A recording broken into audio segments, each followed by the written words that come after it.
Existe um tipo de julgamento que é proibido na Bíblia e que é o julgamento hipócrita.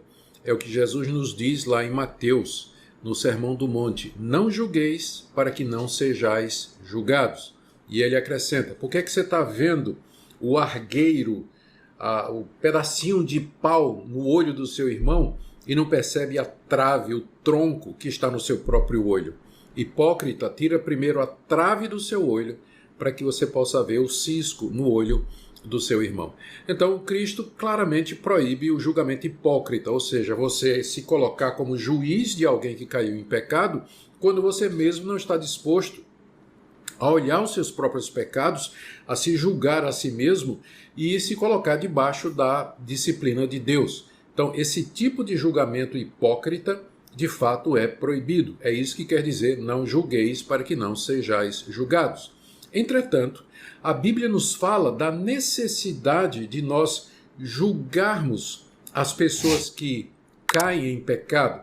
O próprio Jesus, nessa passagem que eu acabei de citar, depois que ele termina, ele diz o seguinte: não deis as pérolas aos porcos e não lanceis as coisas santas aos cães. Agora, como é que eu vou poder obedecer essa ordem de Jesus de não dar as coisas sagradas, as coisas santas de Deus aos porcos e aos cães, se eu não fizer um julgamento para dizer esse aqui é porco e esse aqui é cão?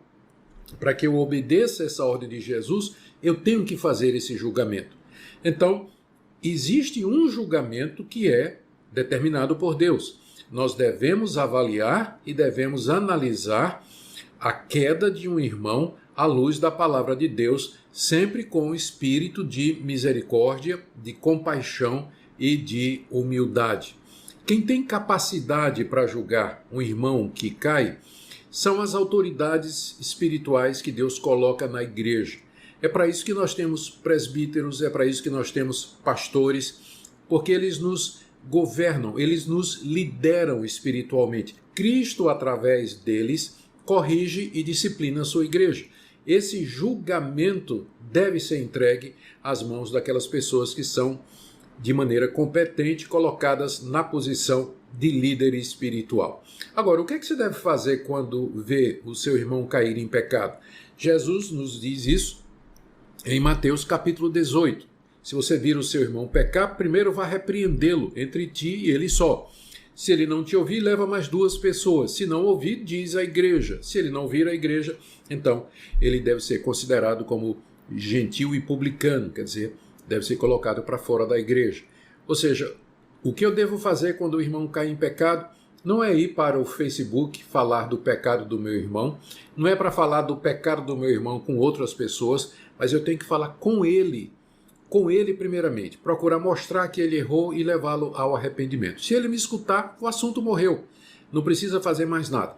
Se ele não me escutar, eu levo mais 2 ou 3 irmãos para servirem de testemunha e mais uma vez procuro mostrar que ele errou, procuro levá-lo ao arrependimento. Se ele não escutar, então está na hora de dizer à igreja, aquelas pessoas que Deus colocou como autoridade espiritual na igreja para que elas tratem o problema da maneira correta. Se eu posso julgar um irmão que caiu em pecado? Sim, diante dessas condições que foram colocadas aqui, sempre pedindo que Deus nos guarde para que nós também não caiamos nesses pecados